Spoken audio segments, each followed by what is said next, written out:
Donc voilà, excusez-moi, j'étais en train de régler un peu ma, ma caméra, ma vidéo qui me créait un peu de problème. Je crois que là c'est bon, ça va aller. Donc j'ai parlé de la mission, quand Dieu avait donné la mission. Si nos bien-aimés qui sont sur la conférence, s'il y a possibilité d'enregistrer aussi pour que nous ayons l'audio aussi, parce que Facebook, ça nous fait des caprices de fois. Donc, je disais que Dieu a donné la mission. Il a donné la mission à l'homme et à la femme. Pas seulement à l'homme, mais il s'est adressé à l'homme et à la femme. Soyez féconds, multipliez, remplissez la terre, assujettissez et dominez sur le poisson de la mer, sur les oiseaux du ciel et sur tout animal. Donc la mission d'être fécond, elle était adressée à l'homme et à la femme. De se multiplier, elle était adressée à l'homme et à la femme. De remplir la terre, c'était aussi adressé à l'homme et à la femme. D'assujettir, la mission d'assujettir était aussi adressée à l'homme et à la femme. Et il y a aussi la mission de dominer sur le poisson de la mer, sur les oiseaux du ciel. Donc nous parlons de la femme qui est en mission, une femme qui est éveillée. C'est qui une femme qui est en mission? C'est d'abord une femme qui connaît la parole de Dieu, qui connaît la volonté de Dieu pour eux.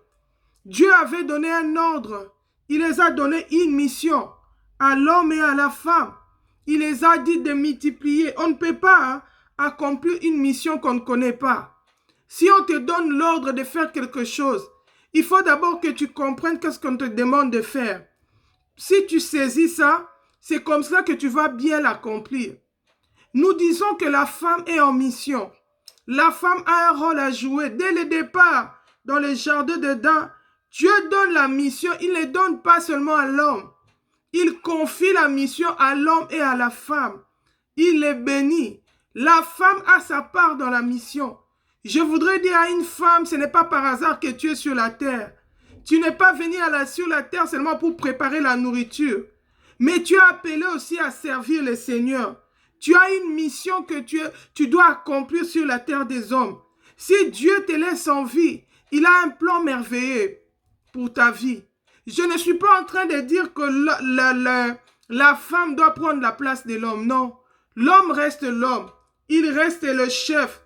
L'homme reste la tête. Mais la femme est aussi utile. La femme est aussi utile dans la mission que Dieu a confiée même à l'homme. Si la femme est écartée de la mission, même l'homme sera incapable d'accomplir sa mission. Car la Bible nous montre que quand Dieu dit à l'homme d'être fécond, l'homme ne peut pas être fécond et se multiplier sans la femme. Même s'il dit je suis fécond, moi je suis l'homme, je n'ai pas besoin de la femme. Il ne saura pas se multiplier. Parce que la mission de la multiplication de la fécondité de l'homme est liée à la femme. Pour que l'homme se multiplie, il doit passer par la femme. Il ne peut pas se multiplier seul. Dieu les avait confié la mission ensemble parce qu'ils sont complémentaires. Ils doivent se compléter dans la mission. Et pour cela, ils devaient bien comprendre les instructions du Seigneur. Mais aujourd'hui, qu'est-ce que nous remarquons? Le monde aime bien les femmes qui sont charnelles. Le monde aime bien les femmes qui négligent la parole de Dieu. Quand une femme commence à beaucoup s'intéresser à la parole, quand une femme est toujours là à écouter la parole, à servir le Seigneur, on dit, toi tu es une femme. C'est comme pour dire, toi tu es une femme, toi c'est le ménage, toi c'est les enfants. Oh ma soeur, c'est vrai qu'il y a le ménage, il y a les enfants. Mais la Bible dit, cherchez premièrement le royaume des cieux et la justice de Dieu, sans laquelle personne ne verra Dieu.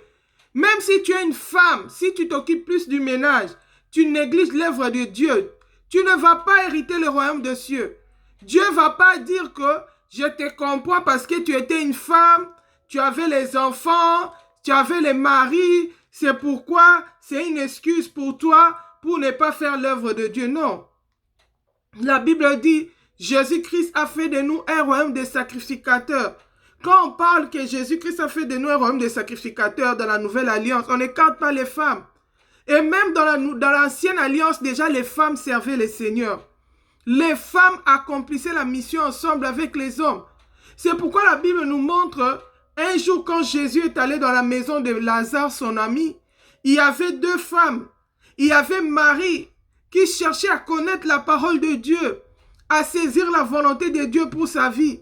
La Bible dit Marie était au pied de Jésus. Il suivait la parole. Mais à côté, il y avait aussi une autre femme, Shalom, ma sœur Gloria, qui s'appelait Marthe, qui était la sœur de Lazare. Elle se préoccupait des tâches ménagères. Elle se préoccupait de préparer la nourriture. Elle se disait, oui, je suis une femme, je dois prendre soin du maître. Ils sont en train de prêcher. Jésus est en train de prêcher, de prier pour les gens. Ils sont avec Lazare, mon frère, en train de servir Dieu. Mais après, ils auront faim. Il faudra que moi, la femme, je joue mon rôle pour qu'ils viennent manger. Jésus a dit à Marthe, Marthe, tu t'inquiètes pour beaucoup de choses. Une seule chose est importante. Alléluia. Dieu ne l'avait pas encouragé pour dire, oui, c'est vrai, tu es la femme Marie. Ici, c'est les choses des hommes. Toi, va un peu dans le ménage là-bas. Laisse-nous s'occuper de la parole.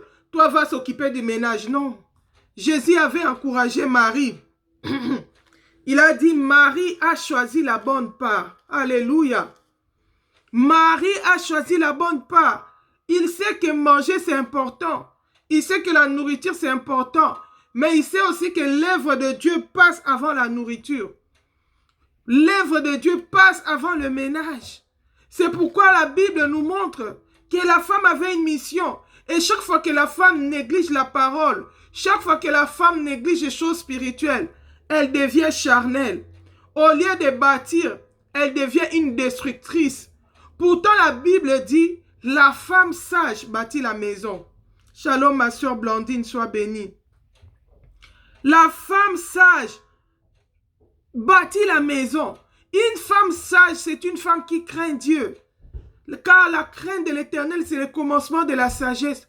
Mais cette sagesse vient en écoutant la parole de Dieu, en demeurant dans la parole de Dieu, en obéissant à la mission que le Seigneur nous a confiée. Aujourd'hui, je viens te dire, femme, tu es utile dans l'œuvre de Dieu. Femme, tu es en mission sur la terre. Certes, tu peux t'occuper de ton ménage, mais cela ne t'exclut pas de l'œuvre de Dieu. Voilà, nous allons regarder un exemple. Nous allons prendre aujourd'hui, comme ça, deux ou trois exemples. Nous sommes dans le livre de Exode. Exode chapitre 3. Exode chapitre 4, versets 25 à 26. Si nous lisons la parole de Dieu dans Exode chapitre 4, verset 25 à verset 26, nous allons remarquer ceci. Là-bas, c'est l'histoire d'une femme. Une femme qui s'appelait Séphora. Séphora, c'était la femme de Moïse. C'était la femme de Moïse. Bien-aimé, je ne sais pas en tant que femme où le Seigneur t'a placé. Peut-être le Seigneur t'a placé auprès d'un homme de Dieu. Peut-être le Seigneur t'a placé auprès d'un homme politique. Peut-être le Seigneur t'a placé dans une église.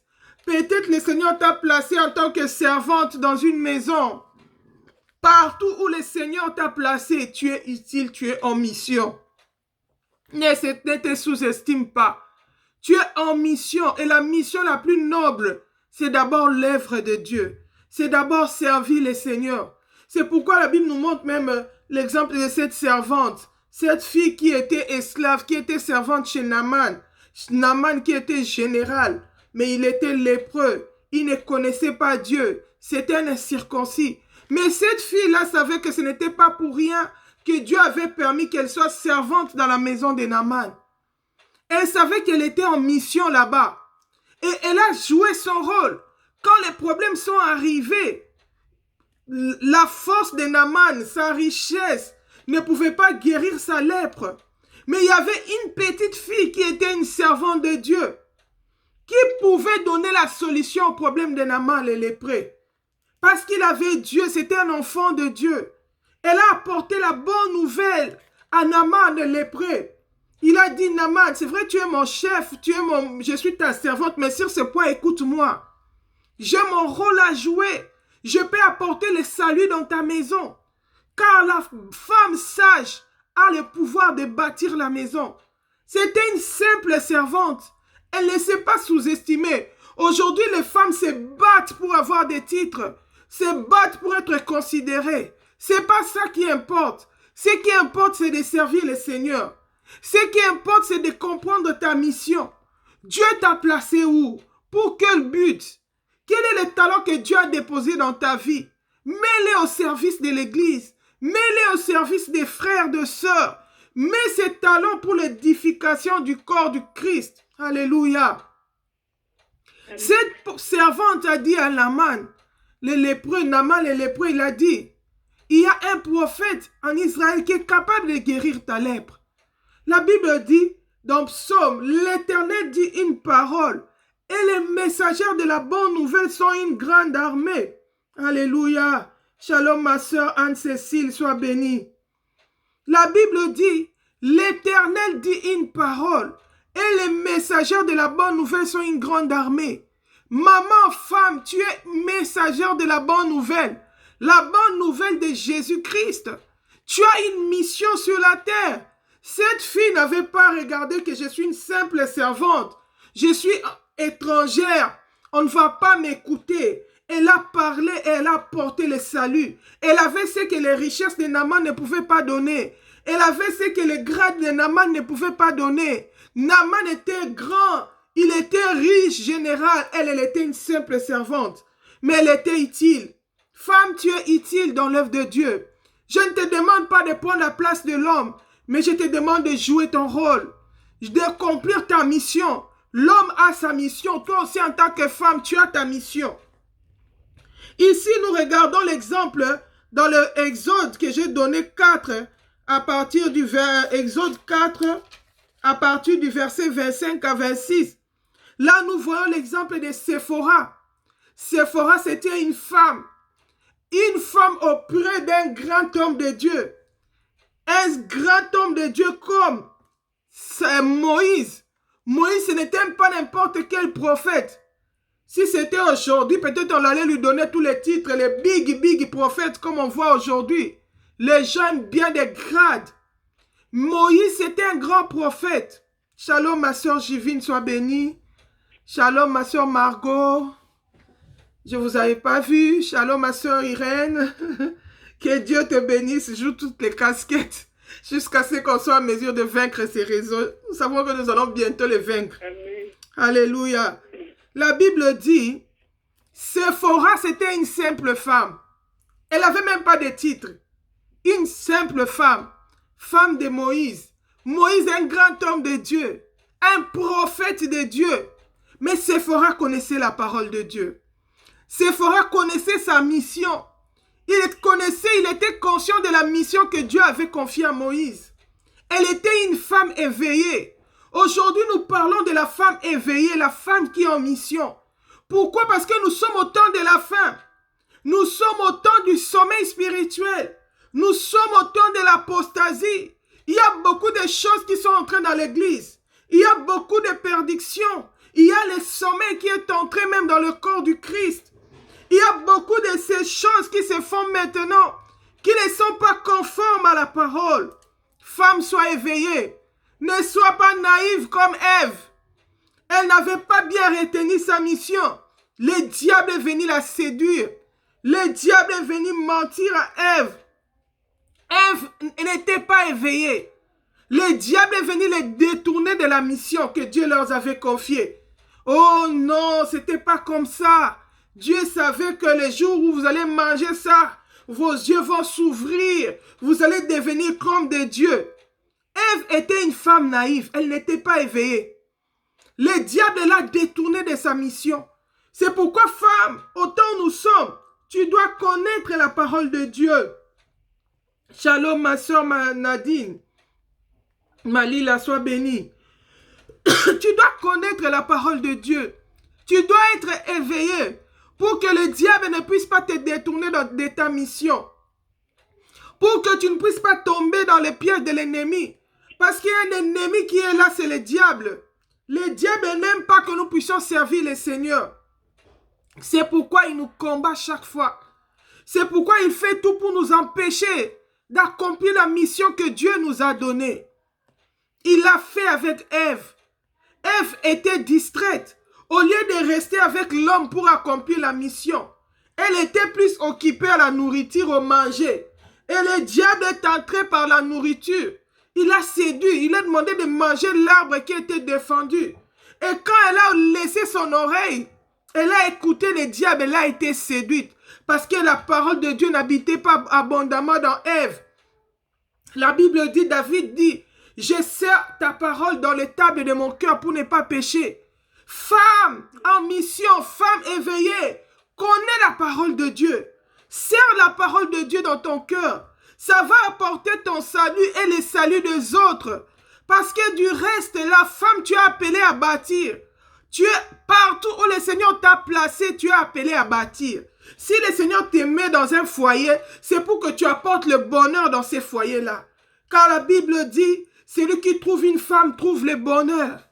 Tu apportes le bonheur dans ces foyers. Si le Seigneur t'a placé auprès d'un serviteur de Dieu, d'un ministre de Dieu, c'est pour que tu apportes le bonheur dans ces ministères-là.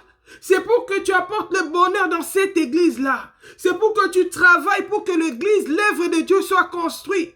Parce que la Bible dit, si l'Éternel les bâtit, la personne ne peut bâtir. Mais la Bible dit que la femme sage, elle a la capacité de bâtir.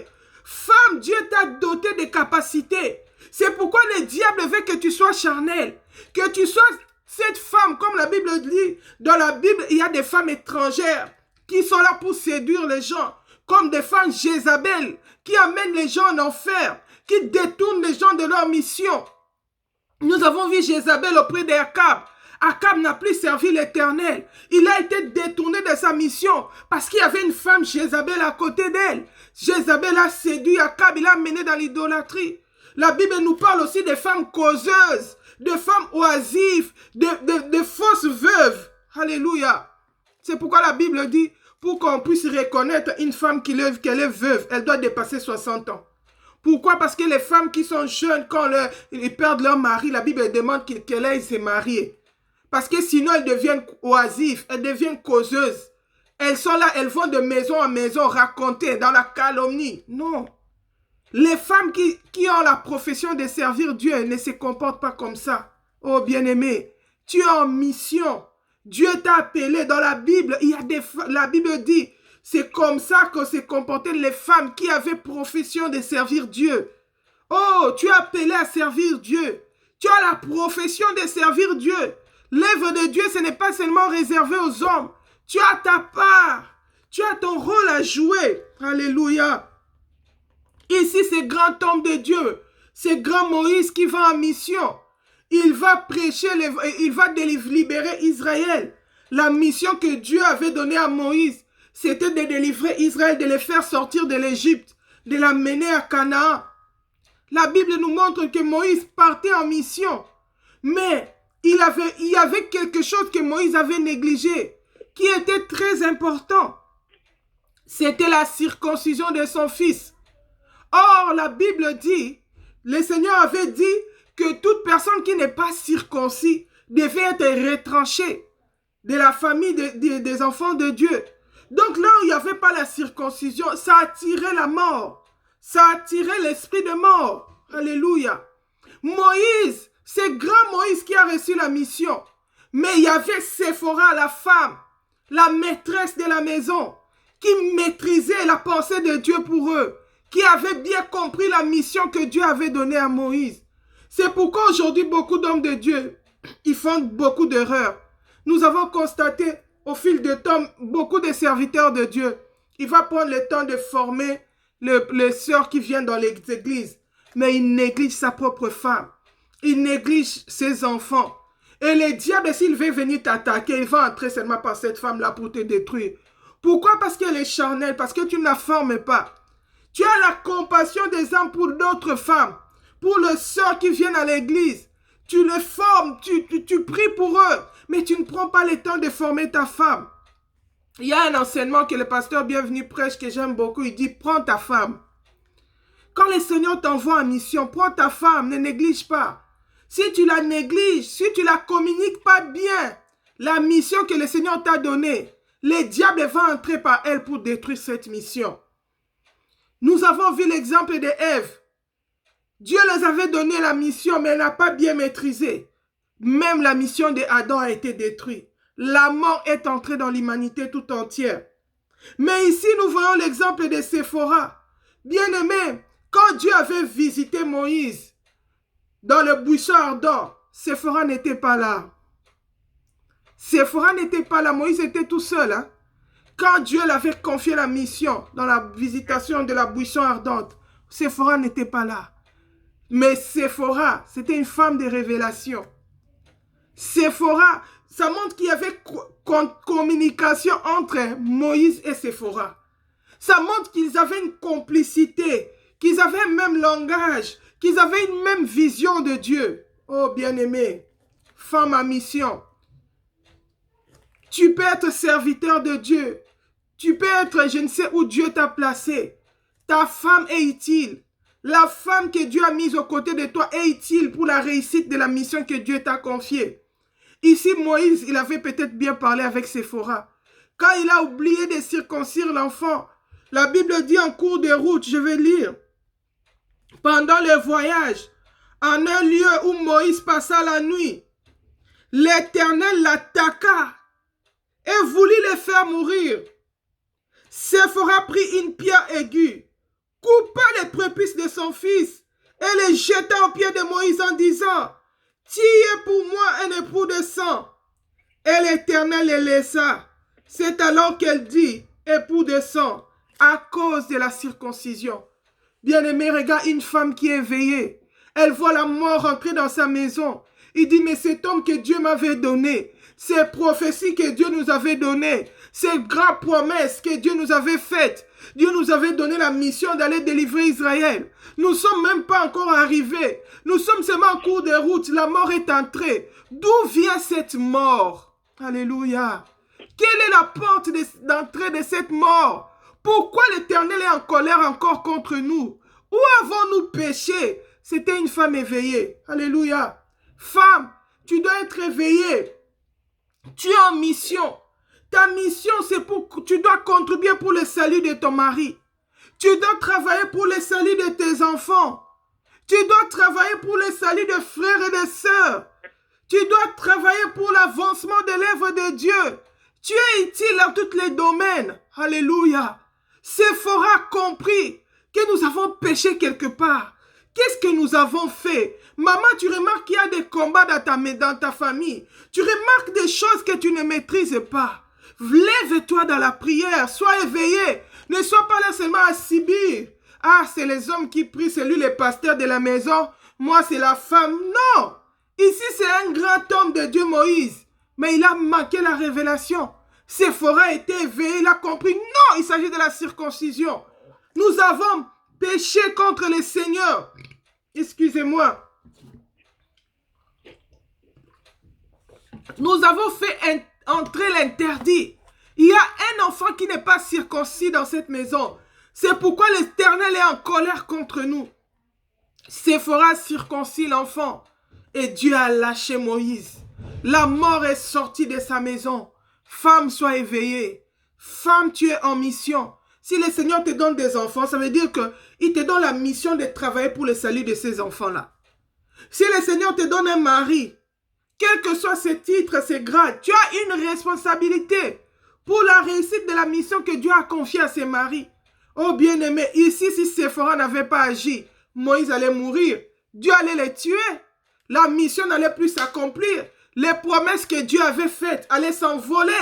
Où était le grand Moïse sans Séphora? Oh femme, tu es utile. Tu es utile dans l'œuvre de Dieu. Tu es en mission sur la terre. Aujourd'hui, nous parlons de la femme en mission. La femme éveillée. La femme qui veille sur le salut de sa maison. C'est vrai, tu veilles que tout le monde mange. La Bible dit que la femme vertueuse aussi dans Proverbe, elle veillait que tout le monde mange, Très tôt le matin, elle s'est réveillée, elle donnait des tâches à ses servantes, mais elle était aussi entreprenante. Elle travaillait, elle était marchande de pourpre, elle vendait aussi. Elle travaillait, elle s'occupe de la nourriture, mais elle prend aussi soin de ses enfants, elle prend aussi soin de son mari. Il suffit pas seulement de prendre le soin physique, mais tu dois aussi prendre le soin spirituel, parce que c'est ça le plus important. La Bible dit en réalité dans l'homme c'est l'esprit. Ne t'imagine pas que si tu es là seulement à préparer, à s'occuper de la nourriture, des vêtements, tu vas hériter le royaume des cieux. Non, le Seigneur attend que tu le serves. Le Seigneur a déposé des talents. La Bible dit, dans la parabole des talents, tout le monde avait reçu des talents. Et tout le monde devait fructifier. Femme, tu as des talents que tu as reçus du Seigneur. Tu dois les mettre en œuvre pour l'avancement de l'œuvre de Dieu. Servir le Seigneur ne veut pas dire seulement être si c'est ministre de Dieu ou quoi, non. Avec la grâce que le Seigneur t'a faite, tu peux contribuer à l'avancement de l'œuvre de Dieu. Tu peux prendre soin de l'œuvre de Dieu. Ça, c'est le fardeau que Dieu a déposé dans mon cœur. C'est la mission que Dieu nous a confiée dans ce cadre. C'est pourquoi vous voyez ma page Facebook, c'est ministère d'encadrement des servants de Dieu. Dieu m'avait dit, Fifi, il y a beaucoup de femmes qui forment les autres femmes dans beaucoup de domaines. Mais toi, je t'ai appelé à montrer à tes sœurs, aux autres femmes, comment servir le Seigneur. Bien-aimé, tu es appelé à servir le Seigneur. Femme, tu es en mission sur la terre. Et n'oublie pas que Jésus-Christ est en train de revenir. Nous devons racheter le temps.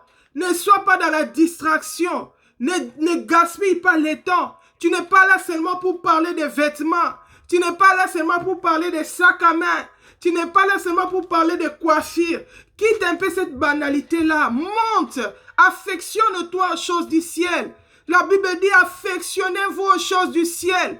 La volonté de Dieu pour toi, femme, c'est que tu puisses t'affectionner aux choses du ciel. Que tu puisses servir le Seigneur. Fouille un peu dans ta vie. Tu vas découvrir des talents qui sont utiles pour l'œuvre de Dieu. Sans toi, l'œuvre de Dieu ne va pas bien marcher parce que tu as un rôle à jouer. Séphora, c'était une simple femme. Elle n'avait même pas de titre, mais elle a contribué pour le salut de tout Israël. Sans Séphora, Moïse n'allait pas faire sortir Israël de l'Égypte. Parce que le Seigneur voulait les tuer en mission, en chemin, parce qu'il avait oublié de faire circoncire son fils. Femme, tu as ton rôle.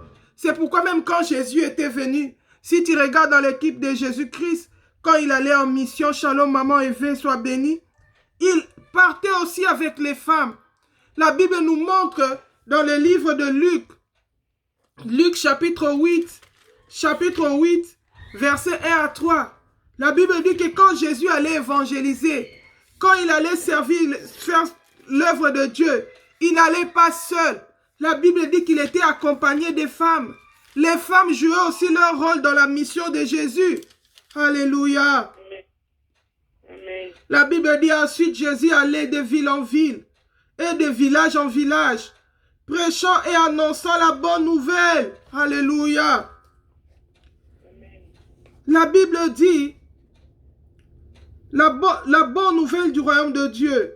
Les 12 étaient avec lui. Et quelques femmes qui avaient été guéries d'esprits malins, de maladies et de maladies. Marie dite de Magdala, de laquelle était sorti cette démon. Jeanne, femme de Souza, intendant de Rhodes, Suzanne et plusieurs autres qui l'assistaient de leurs biens. Dans l'équipe de Jésus, il y avait aussi les femmes. Les femmes sont utiles dans l'œuvre de Dieu. Aujourd'hui, il y a des gens qui interdisent même aux femmes d'évangéliser. Tais-toi! C'est pourquoi ces femmes sont aussi devenues charnelles. C'est pourquoi le diable entre aussi par ces femmes pour détruire l'œuvre de Dieu. Et c'est aussi ces femmes qui sont devenues la proie de faux serviteurs de Dieu, de faux prophètes. La Bible dit, Paul dit, je sais qu'à mon départ s'introduira des faux prophètes qui n'épargnent pas les brebis, qui égorgent les brebis, qui entrent dans les maisons des femmes d'un esprit faible. Oh femme, apprends la parole de Dieu, aime la parole de Dieu, grandis dans la connaissance de la parole de Dieu, crains le Seigneur et sers le Seigneur d'un cœur dévoué, pour que tu ne puisses pas être la proie de l'ennemi. En toi, il y a la capacité de bâtir. En toi, il y a la capacité d'apporter la joie, le bonheur partout où tu te trouves. Par la grâce de Dieu, nous allons suivre une série de ces enseignements de la femme éveillée, femme en mission. Il y a beaucoup de femmes qui ont accompli des missions merveilleuses dans la Bible, qui ont servi le Seigneur selon les talents que le Seigneur avait déposés en eux. Oh, femme, ne te sous-estime pas. Femme, ne te minimise pas. Tu peux servir le Seigneur avec les talents que le Seigneur a déposés dans ta vie. Tu es utile dans l'œuvre de Dieu. Ne marche pas la tête basse. Sanctifie-toi.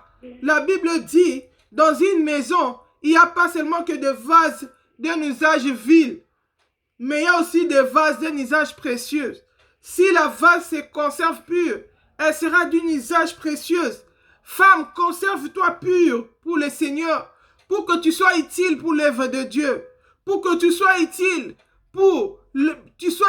propre, utile à ton Maître Jésus-Christ. Ne blague pas avec ta vie. Sanctifie-toi, sois une femme de prière. La Bible dit, veillez, priez de peur de tomber en tentation. Conserve-toi pur pour ton Seigneur. Le Seigneur va te confier de grands secrets. Le Seigneur va te confier de grandes révélations. Par la grâce de Dieu, les samedis qui suivent, nous allons voir l'exemple de toutes ces femmes qui sont des modèles pour nous dans la Bible, de toutes ces femmes qui étaient en mission, qui avaient compris leur rôle, comme Marie. Marie, la sœur de Lazare, n'avait pas négligé la parole. Elle dit non, non, non, je dois saisir. Tu vois cette parole qu'elle avait reçue, ça l'avait aidée. Même quand son frère était mort, quand d'autres personnes paniquaient, elle répétait la parole de Dieu. Seigneur, je sais que si tu étais là, mon frère allait vivre, n'allait pas mourir. Je sais que tout ce que tu demandes à Dieu, il accomplit. Je sais que tu as la capacité de ressusciter mon frère. Et Jésus pouvait communiquer facilement avec Marie. Il lui a dit, Marie, si tu crois, tu verras la gloire de Dieu. Et Jésus a ressuscité Lazare. Jésus n'avait pas dit, non, je m'adresse seulement aux hommes. Mes intimes, c'est seulement les hommes. Non.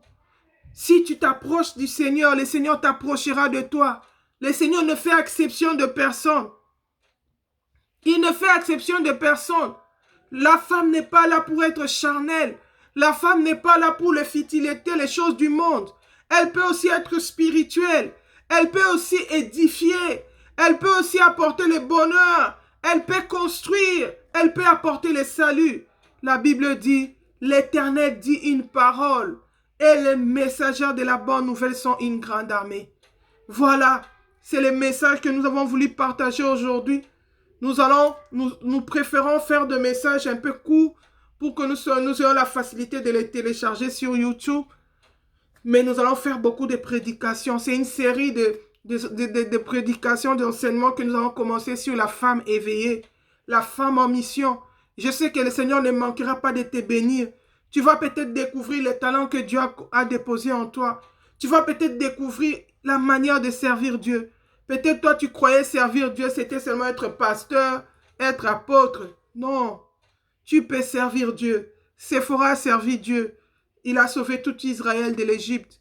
Moïse a pu accomplir la mission. Et Israël était sorti d'Égypte. Parce que Séphora travaillait dans les secrets. Quand tu travailles dans les secrets, c'est Dieu qui va te récompenser. Nous n'avons pas besoin de la considération des hommes. Nous n'avons pas besoin que les hommes nous disent quoi. Mais nous le faisons pour notre Maître.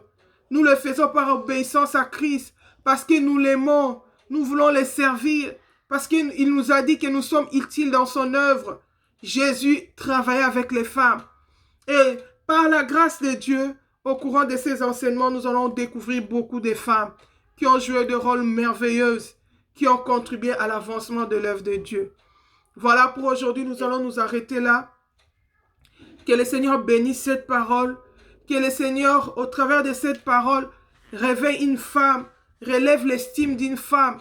Cette femme qui avait la tête courbée, cette femme qui s'est considérée inutile dans l'œuvre de Dieu. La Bible dit, vous savez, la Bible dit, hein, mais il y a une grande joie dans le ciel quand un seul pécheur se répand. Bien-aimé, quand une femme évangélise, il gagne une âme. Il y a une fête dans le ciel. Mais un apôtre peut faire un grand séminaire il décortique la parole. Peut-être il n'y a pas de fête dans le ciel. Mais toi, tu es allé évangéliser, tu as parlé de Christ. Tu as apporté la bonne nouvelle de Jésus à une personne qui se répand. Il y a la fête dans le ciel. Ne sous-estime pas ce que tu fais pour le Seigneur. N'envie pas ce que font les autres. N'envie pas ce que font les hommes. Mais c'est le Seigneur avec les talents qu'il a déposés en toi. Tu es utile. Déjà, tu peux commencer avec l'évangélisation. À part l'évangélisation, il y a diverses grâces, divers talents que le Seigneur a déposés dans nos vies. Et nous allons les découvrir au fil du temps avec ces enseignements de femmes éveillées, femmes en mission. Que le Seigneur bénisse sa parole. Voilà, nous allons nous arrêter là. Vraiment que le Seigneur bénisse nos bien-aimés qui nous suivent dans Facebook. Ça vraiment, ça demande beaucoup de patience avec ces réseaux. Ce n'est pas facile. Mais Dieu va nous faire grâce. Que nos bien-aimés qui nous suivent sur Facebook, vraiment que le Seigneur vous bénisse. Avec ces réseaux, ce n'est pas facile. Il faut vraiment le vouloir pour pouvoir suivre, pour pouvoir patienter. Que le Seigneur se souvienne de vous. Je sais que nous allons résoudre ce problème. Mais en attendant, chaque fois que nous avons live, nous prenons la vidéo et nous mettons sur YouTube. Une fois qu'on l'a mis sur YouTube, nous le repartageons sur Facebook pour permettre aux bien-aimés qui ont suivi, peut-être qu'il y avait des pauses, des interruptions, de suivre l'intégralité sur YouTube. Que le Seigneur vous bénisse. Passez un bon week-end avec Jésus. Parle à cette femme qui est découragée, qui pense qu'elle n'est pas utile. Dis-la, tu es utile dans l'œuvre de Dieu. Tu as de l'importance aux yeux du Seigneur. Tu es porte-bonheur. Tu peux encore rebâtir l'œuvre de Dieu. Voilà, shalom, shalom, que le Seigneur nous bénisse. Si Jésus ne revient pas, on se retrouve samedi prochain à 11h heure de Paris. Shalom, shalom, soyez bénis.